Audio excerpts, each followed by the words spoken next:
अब आप सोच रहे होंगे कि आखिर होर्मुज जंग का अखाड़ा और जंग का मैदान कैसे बना है। इसका जवाब मेरे पास है। बहुत आसान शब्दों में आपको समझाने का प्रयास करता हूं। ग्राफिक्स के जरिए आपको बताता हूं। एआई जनरेटेड वीडियो लेकर आया जिसमें मैं आपको यह बता रहा हूं कि देखिए किस तरह से जो हमले हैं दक्षिणी ईरान में अमेरिका की तरफ से हवाई हमले जो किए गए वो कहां कहां पर हुए। सबसे पहले आप नजर आपकी जाएगी इधर ओमान की खाड़ी आपको नजर आ रही, इधर फारस की खाड़ी, स्ट्रेट ऑफ हॉर्मुज आपको नजर आ रहा है। ये 4 जगह अगर आप देख पाएं, सबसे पहले जास की अगर बात करें, यहां पर नौसैनिक अड्डा है, यहां पर मिसाइल से अटैक किया गया। अपाचे का यह बदला लिया गया है आत्मरक्षा के नाम पर, यह कहा गया है। यह कहानी है। आखिर ईरान के इन तीनों द्वीपों पर ऐसी क्या खास बात है कि अमेरिका आए दिन, अगर आप पिछले कई महीनों से नोटिस करेंगे तो इन्हीं पर निशाने लगाता हुआ नजर आता है। ईरान के उन खास द्वीपों, खासकर केशन द्वीप, सिरीक द्वीप और बंदर अब्बास के बारे में बात करेंगे जो हमेशा अमेरिका के टारगेट पर रहते हैं। ईरान का बंदर अब्बास सिर्फ एक बंदरगाह नहीं है दर्शकों, बल्कि उसकी समुद्री ताकत का सबसे बड़ा केंद्र माना जाता है। देश का सबसे वेस्ट यानी बिजी और रणनीतिक बंदरगाह होने के साथ साथ ये दुनिया की सबसे महत्वपूर्ण समुद्री मार्गों में से एक है। होर्मुज के बहुत करीब। आखिर अमेरिका के निशाने पर ये द्वीप क्यों बार बार आते हैं, ये आपको समझाऊंगा। ईरान के लिए बंदर अब्बास क्यों खास है वो समझिए। बंदर अब्बास समुद्री ताकत की रीढ़ है। ईरान का सबसे व्यस्त और रणनीतिक पोर्ट है। बड़े स्तर पर व्यापारिक और सैन्य गतिविधियां यहां पर देखने को मिलती हैं। साथ ही साथ आईआरजीसी की समुद्री गतिविधियों का प्रमुख केंद्र भी माना जाता है और होर्मुज के बेहद करीब होने की वजह से यह बेहद खास है। अब आप समझिए केशन द्वीप वो इतना खास क्यों, इतना महत्वपूर्ण क्यों, जहां पर अमेरिका के द्वारा एक बार फिर से हमला किया गया। केशम ईरान का सबसे बड़ा द्वीप है और इसकी सबसे बड़ी खासियत इसकी लोकेशन है। वैश्विक तेल आपूर्ति का बड़ा हिस्सा यहीं से गुजरता है दर्शकों, जो इस वक्त आप बंदर अब्बास देख रहे हैं। समुद्री रास्ता या समुद्री सुरक्षा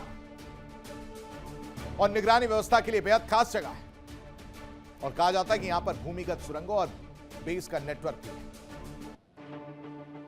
अब सिरीक को लेकर भी कहानी कुछ इसी तरह की है।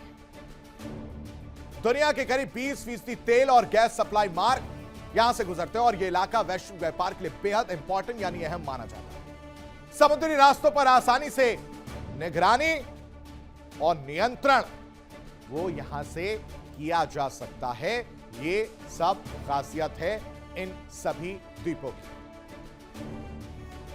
मिडिल ईस्ट में तनाव एक बार फिर खतरनाक मोड़ पर पहुंच गया है, इसमें कोई दो राय नहीं। अमेरिकी हमलों के बाद ईरान ने भी जोरदार जवाबी कार्रवाई देखने को मिल रही है। ईरान के इस्लामिक रिवॉल्यूशनरी गार्ड कॉर्प्स यानी आईआरजीसी ने दावा किया है कि उसने अमेरिकी ठिकानों और मिसाइलों वहां पर ड्रोन दागे। आईआरजीसी ने अपने बयान में कहा कि अमेरिकी कार्रवाई के जवाब में उसकी नौसेनाओं ने बहरीन में मौजूद अमेरिकी नौसेना के 5वें पेड़ को यानी 5th फ्लीट को ड्रोन से निशाना बना दिया। यह टेंशन वाली बात हो गई है और तो और निशाना बनाया, साथ में चेतावनी दे दी कि अगर हमले जारी रहे, कि अगर हमले लगातार आप लोग करते रहे तो जवाब और भी ज्यादा कड़ा होगा। ये भूलिएगा नहीं। फिलहाल दोनों पक्षों के बीच तनाव चरम पर है और हालात तेजी से बिगड़ने की आशंका इस वक्त नजर आ रही है दर्शकों। पलटवार किया जा रहा है ईरान की तरफ से, अमेरिकी बेस पर वार किया जा रहा है। मेरे पीछे जो तस्वीरें चल रही हैं ये उन हमलों की, उन मिसाइल्स की तस्वीरें जिसके जरिए अमेरिकी बेस पर वार किया जा रहा है। अमेरिका ईरान टकराव और ज्यादा बढ़ता हुआ नजर आ रहा है। जंग की आग तेज हो चुकी है क्योंकि आईआरजीसी इन सब के बीच क्या दावा कर रहा है वो समझिए। कह रहा कि अमेरिकी ठिकाने इस वक्त हमारे निशाने पर है और कईयों को तो निशाना बनाया भी है। बहरीन तक यह तनाव पहुंच गया है दर्शकों। ड्रोन से अटैक किया जा रहा है, जवाबी हमले दिए जा रहे हैं और इन जवाबी हमले से हड़कंप मचा हुआ है, टेंशन बढ़ी हुई है, दिल की धड़कनें तेज हो गई हैं। लेकिन ईरान रुकने का नाम नहीं ले रहा। ईरान चेतावनी दे रहा है और कह रहा है कि इससे भी ज्यादा बड़ा जवाब और करारा जवाब अभी बाकी है मिस्टर प्रेसिडेंट। यानी खुले तौर पर ईरान आंख में आंख डालकर अमेरिका को चैलेंज कर रहा है। रिपोर्ट देखिए।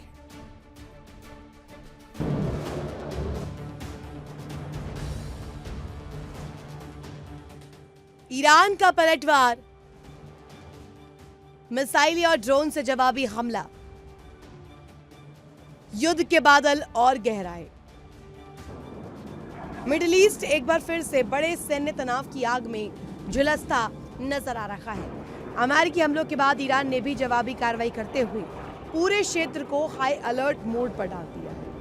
हालात ऐसे हैं कि हर घंटे तस्वीर बदल रही है और कूटनीति की जगह अब सैन्य संदेश ज्यादा तेज सुनाई दे रही है।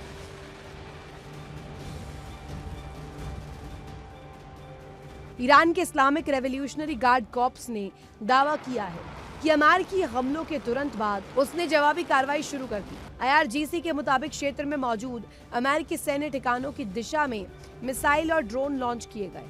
दक्षिणी ईरान के रणनीतिक इलाके सिरिक, बंदर अब्बास और केशम के आसपास धमाकों की आवाजें दर्ज की गई। कई महत्वपूर्ण इंफ्रास्ट्रक्चर प्रभावित हुए, जिसमें संचार और जल संसाधन ढांचे को नुकसान का दावा शामिल है।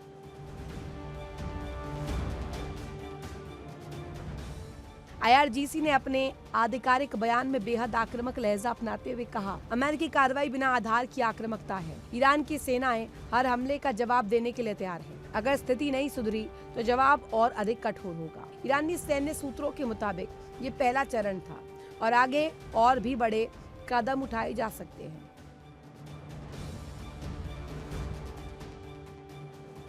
ईरान के विदेश मंत्री अब्बास अरागची ने भी तीखी प्रतिक्रिया दी। विदेशी सैन्य मौजूदगी को क्षेत्रीय अस्थिरता का कारण बताया।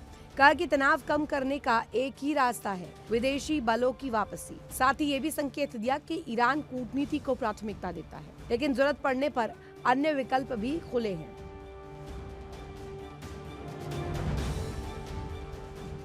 ये संघर्ष अब सीमित टकराव से आगे बढ़ने का खतरा दिखा रहा है। ऊर्जा, बाजार और समुद्री व्यापार पर दबाव बढ़ सकता है।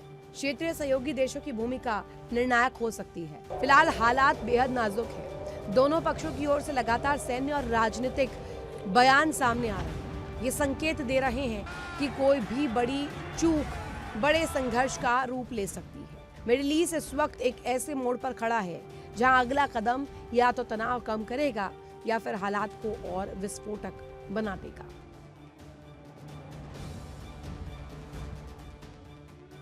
Bureau report, India TV.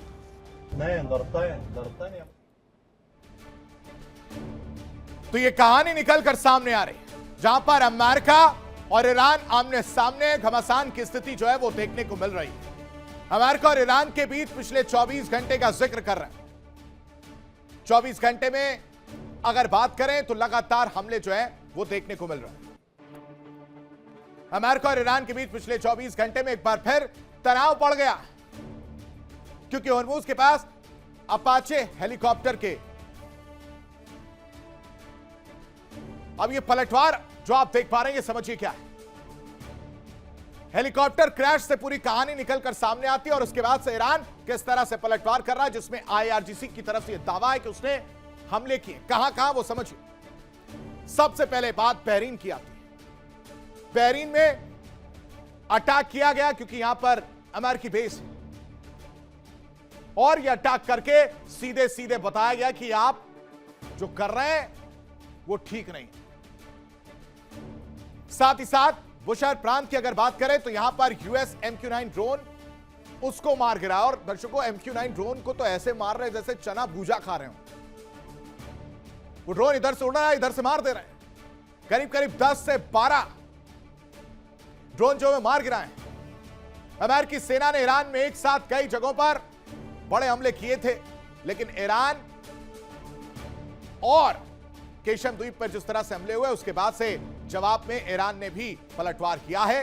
ईरानी सेना ने बहरीन की बात मैंने आपको बता दी, जहां पर अमेरिकी ठिकानों को टारगेट किया गया। इस तरह दोनों देशों के बीच एक बार फिर से युद्ध की चिंगारी भड़क उठी है और जॉर्डन में भी फिर से हमला जो है वो देखने को मिला। यानी आप ये समझिए, जो गल्फ कंट्रीज जो अमेरिका की मदद करने में डायरेक्टली या इनडायरेक्टली इन्वॉल्व है, उन पर हमला कर रहा है, क्योंकि अमेरिका पर तो हमला कर नहीं सकता। और इसी वजह से इजराइल भी डरा हुआ है कि वहां पर भी हमला जो है देखने को मिल सकता है। देखिए इंडिया डेली 24/7 अब आपके स्मार्ट टीवी पर। इंडिया डेली मौजूद है सभी डिजिटल प्लेटफॉर्म पर लाइव और लगातार। इंडिया डेली 24/7 हर दिन राष्ट्र को समर्पित।